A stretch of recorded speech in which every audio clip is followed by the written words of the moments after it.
As the defense was ending its presentation, they introduced J.S. Wright as their final witness. Wright had testified during the trial. Sylvan Taylor had shown him Dr. Marshall Benton Taylor's rifle and allowed him to shoot it several times. The transcript shows that this had been the only thing that Wright had testified about. At first glance, this testimony seems irrelevant and perhaps detrimental to the defendant. But when examined in context with everything known about the Pound Gap Massacre, we know that J.S. Wright was introduced by the defense to ensure that Dr. Taylor's rifle made it into evidence before the trial ended. The problem was that at no time before the testimony of J.S. Wright had the prosecution had in its possession or had known anything about the rifle of Dr. Taylor. In fact, all the testimony about the rifle and its ammunition given up to this point in the trial had been pure speculation. This speculation had, of course, been centered around the rimfire shell casings found at the crime scene. We know this from several sources and from the transcript itself. The often told story tells us that when the rimfire shell casings were found at the crime scene, two suspects were named. These men were named because it was thought that they owned a government-issued rifle. This was actually because of a very common misnomer at the time. During our research into this matter, we discovered that many men had brought home rifles from the Civil War. These rifles were of the .44 caliber Henry repeating rifles. The cheapest and most common ammunition for these rifles was manufactured by the United States Cartridge Company. At the time of the shell casings for this ammunition had a U.S. stamped on the bottom of the shell. The misnomer was that this type of ammunition had been made by the U.S. government for those .44 Henry rifles. For more information on this, check out our videos on the often told story and our video titled Doc's Gun.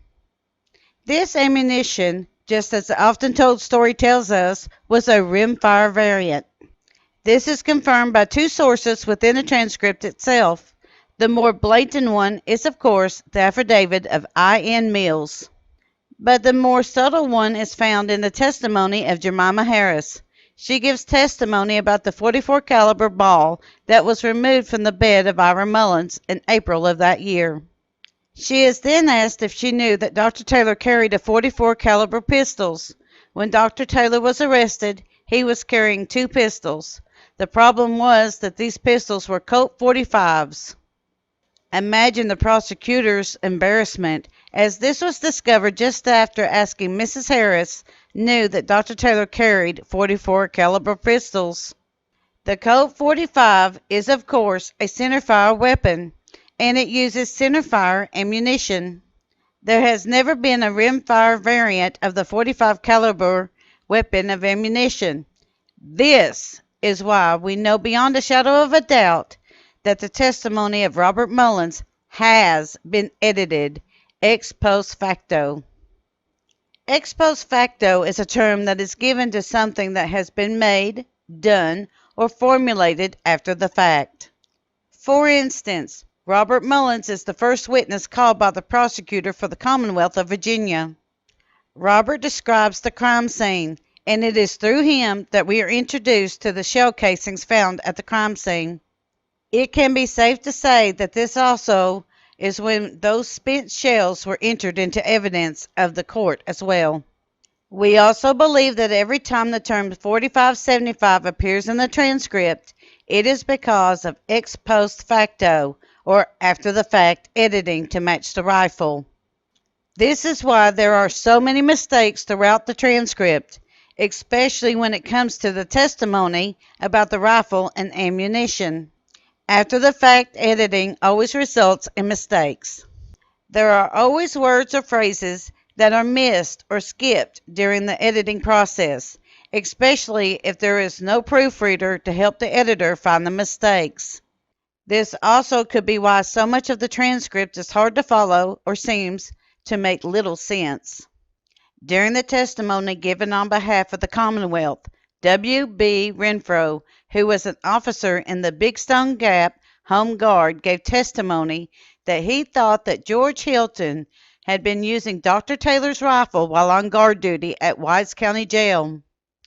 But for some incomprehensible reason, neither the inexperienced prosecutor Robert Bruce nor his young assistant, O.M. Vickers, had moved to secure the rifle and have it placed into evidence. But thanks to the testimony of J.S. Wright, that mistake could now be rectified. The defense lawyers, 4 of which were former judges, knew, just like with the pistols, the rifle did not match the shell casings found at the crime scene, nor did it match any of the testimony given thus far in the trial. Just after Wright testified, the court sent officers to retrieve the rifle and recall Sylvan Taylor to the stand. Although Wright had testified to the rifle's working order, and if you think about it, so had Deputy Renfro, the court had the local gunsmith examine the rifle. The often told story tells us that the rifle was dry fired, using a shell casing from the crime scene, and the plunger or firing pin struck the shell just off center. This means that the rifle was of course a centerfire rifle and is proof of the very slight differences between the .45 and the .44 caliber ammunition. But even if this dry firing did not happen, when the gunsmith examined the rifle, 2 things would have immediately become clear. The first was that the rifle was a rare Winchester 1976 Centennial Edition, as they were all numbered. The second is the fact that the rifle is also a centerfire and could only load and use .45-75 ammunition that was exclusively made for it. It was what happened next that has produced 130 years of speculation. It has also caused the Killing Rock Massacre to be listed as one of the greatest mysteries of the mountains. The rebuttal. In law, a rebuttal is a form of testimony or evidence that is presented to contradict or nullify evidence or testimony that has been presented by the adverse party. In a murder trial, the rebuttal phase is an attempt by the prosecution to redirect the focus of the trial and the jury. The prosecution may do this by using a series of statements or presenting additional witnesses. These statements or additional witness testimonies are designed to refute or negate specific evidence, witnesses, and or arguments put forward by the defense. However, in the transcript of the trial of Dr. Marshall Benton Taylor, the rebuttal makes little sense, as we soon shall see. The testimony of Campbell Carter. The witness testified that he had a conversation with S.N. Taylor at Norton about 2 or 3 weeks after the killing of Ira Mullins, in which conversation said S.N. Taylor stated that he was anxious for his father to come in and stand his trial, and had so written or sent word twice to come in and stand his trial. What was the purpose of calling Campbell Carter to the stand? Was the prosecutor trying to confirm the testimony given about the same issue by S.N. Taylor? He did a terrible job, and once again we see a witness for the Commonwealth testify to a matter that helped the defense, as so many others had in this trial. Also notice the recording style that has changed yet again. We are now back to someone reporting on the testimony instead of recording what was stated. But the testimony of the next 3 are of particular interest. The testimony of Willison Holbrook. The witness testified that he was the sheriff of Wise County and that he had McFall appointed as his deputy. He thought McFall asked to be, and that the others suggested also that he be appointed. That he afterwards heard McFall was an enemy of Taylor, and as soon as he heard of it, he removed him. That the witnesses made one search for Taylor and the Fleming boys, but failed to find them. Testimony of R.D. McFall. The witness testified that he never endeavored to arrest the prisoner, or make any search for him, or summon the guards to help make the arrest, until after he was appointed and qualified as deputy sheriff. that after he was appointed and qualified, he did attempt to arrest the prisoner and the Flemings. Cross-examination. And on cross-examination stated that there was a shooting, pro and con, but he could not make the arrest.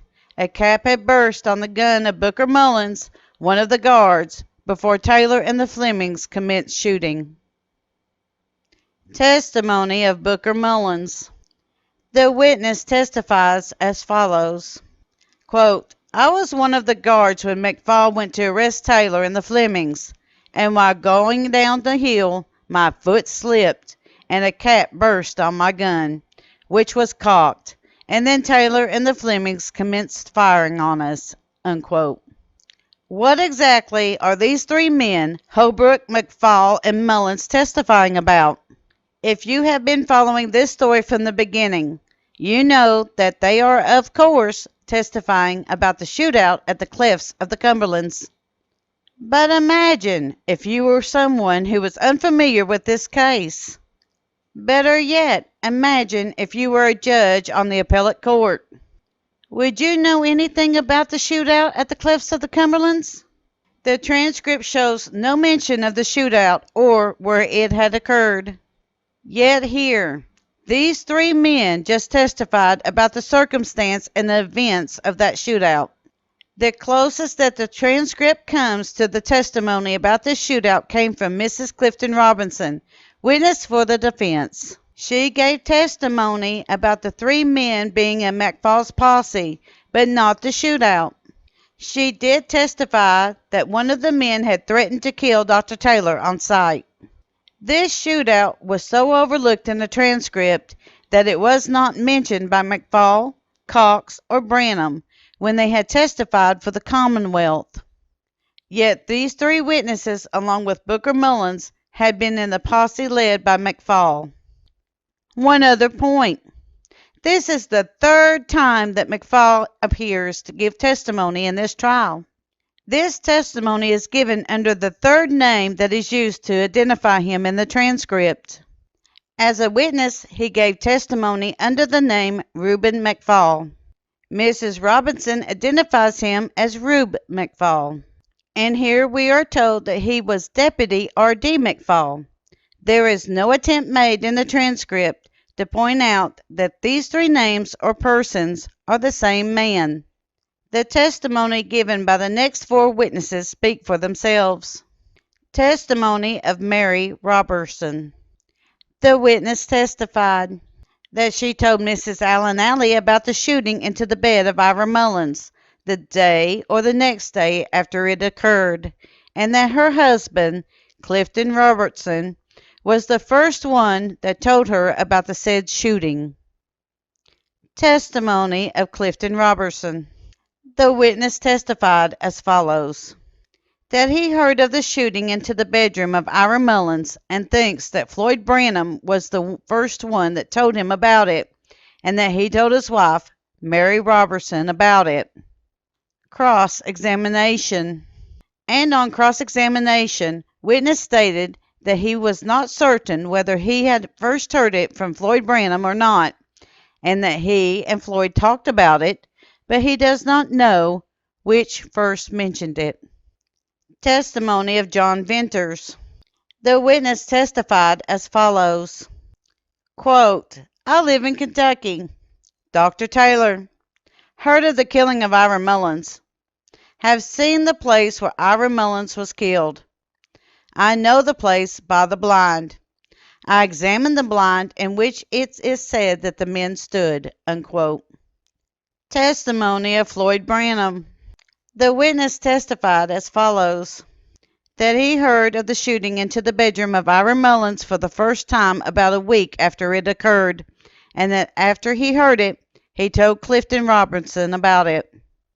Again, very strange testimony to find in a rebuttal.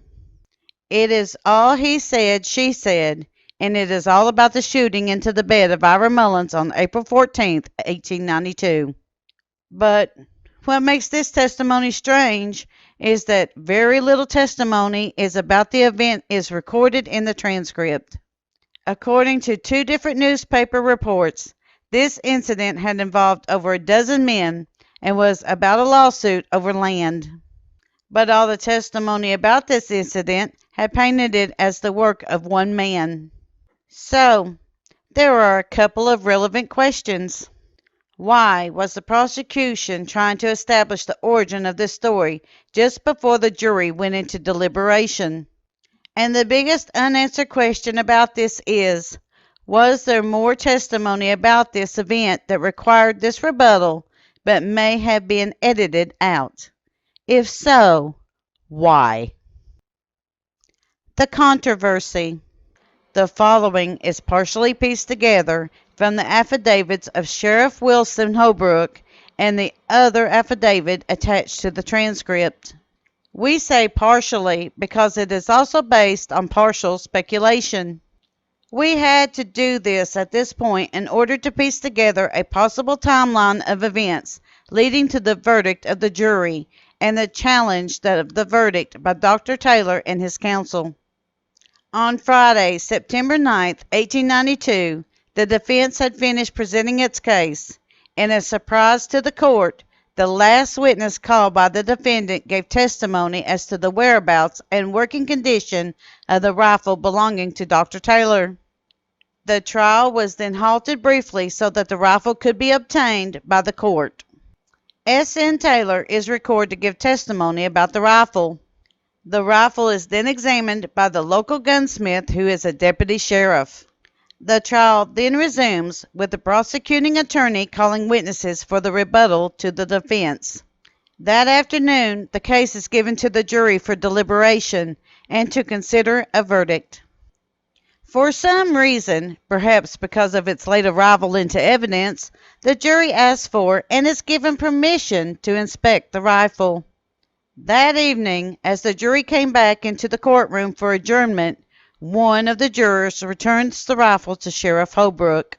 The juror then informed Sheriff Holbrook that the jury had dismantled the rifle, that there was also a loose piece as they were unable to reassemble the rifle. The jury then asked Holbrook to inform the court clerk about this matter. On the morning of the 10th day of September, 1892, as the jury was coming down to render their verdict, one of the members of the jury handed a piece of the gun to Sheriff Holbrook and told him that they could not put this piece back into the gun after examination. Sheriff Holbrook then files an affidavit with the court about the above-mentioned events. For the verdict of the trial, we shall quote from A History of West Virginia by Charles A. Johnson. Quote, "The trial lasted 6 days, commencing on Monday, September 5th, 1892, ending on Saturday, September 10th, 1892. On the last day of the trial of the jury, after lengthy argument had been heard on both sides of the case, and after deliberating for some time, returned into the court with the following verdict. Quote, "We, the jury, find the prisoner, M.B. Taylor, guilty of murder in the first degree." Unquote. Signed, William Wolfe Foreman. Unquote. The laws of the state then in force provided that in a conviction of a murder in the first degree, the law fixed the punishment and not the jury, which the punishment was death by hanging. The prisoner, M.B. Taylor, after the verdict was returned against him, moved the court in arrest of the judgment and set aside the verdict of the jury and grant him a new trial for various grounds of error assigned at bar, which motion the court overruled and the prisoner by his counsel accepted. 12 bills of exception were signed by the court and ordered to be made part of the record of the case, and an appeal to the Supreme Court was thereupon noted. Judge Williams then sentenced the prisoner, which was hanging by the neck until dead. The date of the execution of sentence was fixed for the 10th day of December between the hours of 10 o'clock a.m. and 2 o'clock p.m. at the usual place provided by law. On the following Monday morning, after sentence was passed on the prisoner, The judge of the court entered an order directing the prisoner to be confined in the city jail of Lynchburg to await the action of the Supreme Court on his appeal. Unquote. The affidavits. The affidavit of William Wolfe P. DeBusk and E. Tate, sworn before J. E. Lipps, clerk, September 10, 1892. Quote, we, the undersigned, hereby state that we are members of the jury that returned a verdict of guilty of murder in the first degree against M. B. Taylor, and that after we took the Winchester rifle to our jury room, we took the same to pieces and examined it to see whether or not it had been recently tampered with, and especially to see what is called the plunger, being the piece which strikes the cartridge and causes the explosion, had been changed in any way since the shooting, and upon such examination we reached the conclusion that the gun had been tampered with recently. Unquote. The affidavit of I. N. Mills, sworn to be before J. E. Lipps, clerk, September 10, 1892. Quote, I hereby state that I was a member of the jury that returned a verdict of guilty of murder in the first degree against M. B. Taylor, and that after we took the Winchester rifle to our jury room, we took the same to pieces and examined it to see whether or not it had been recently tampered with, and especially to see what is called the plunger, being the piece which strikes the cartridge and causes the explosion, had been changed in any way since the shooting, and upon such examination we reached the conclusion that the gun had been tampered with recently, so as to make the plunger strike the cartridge in the center instead of on the side, which examination caused me and F. P. Graham, to my knowledge, to find a verdict of guilty. While we had not made such an investigation, we would not have found such a verdict. At least I know I would not have, and Graham said that he would not, but I know that effect it had on the other jurors. Unquote. The affidavit of Wilson Holbrook, sworn before J. E. Lipps, clerk, September 10, 1892. Quote, I, J. E. Lipps, clerk of the county court of said county, do hereby certify that Wilson Holbrook, sheriff of said county, this day personally appeared before me in my county aforesaid, and made an oath that one of the members of the jury, which one he does not now remember, in the case of the Commonwealth versus M. B. Taylor, handed to him the gun on the evening of the 9th day of September, 1892, after the case had been given to them to consider of their verdict, and they came into court for adjournment, and told him that they had taken said gun to pieces, and that there was one piece loose they couldn't get back, and told him to tell the clerk there was a piece of loose that they could not get back, and on the morning of the 10th day of September, 1892, as the jury was coming down to render their verdict, one of the members of said jury handed to him a piece of the gun, which they said they could not get back, which a piece he files here with a part of his affidavit. Unquote. The affidavit of John A. Miller, deputy sheriff, sworn to before J. E. Lipps, clerk, September 10, 1892. Quote, I, John A. Miller, do swear that since the gun produced to the jury as the gun of M. B. Taylor was returned by the jury, I have examined the said gun and find that the portion of it known as the plunger is now in the gun differently from the way that they usually are in Winchesters, and differently from the way I ever noticed one before. I have examined several of them. Unquote. A note on affidavits. We are very grateful to Juror I. N. Mills. Although there is no evidence for part of what we are about to say, we believe that it may be true. At least one of the 3 jurors responsible for the dismantling of Dr. Taylor's rifle is listed as a member of the Home Guard. This was a private police force in the employment of the coal and iron executives living in Big Stone Gap, Virginia. The law states that an examination of this type could only be done in the presence of the counsel for the defendant. Because of this illegal examination, the defense asked for a mistrial and was overruled by the judge. We believe that it is only through the actions of Ian Mills that we are aware of this examination. We think that he and possibly some of the other jurors objected to this examination. We also believe that Mills had been the juror that informed Sheriff Holbrook about this examination. It is because of the action of Mills that these 4 affidavits exist. It also prompted or forced another juror to turn over the loose piece from the rifle. Mills also informs us that the shell casings found at the crime scene were rimfire and that Taylor's rifle was centerfire. But we also believe that part of the affidavit for Mills has been edited. This is because the first part of his affidavit is a word-for-word copy of the affidavit of Wolf, DeBusk, and Tate. This concludes the trial of the Commonwealth of Virginia versus Dr. Marshall Benton Taylor. We at Kentucky Tennessee Living wish to thank you for reading and watching our series on the Killing Rock. Don't forget to hit that like button, as the more likes we receive, the more likely YouTube is to suggest our videos to other viewers.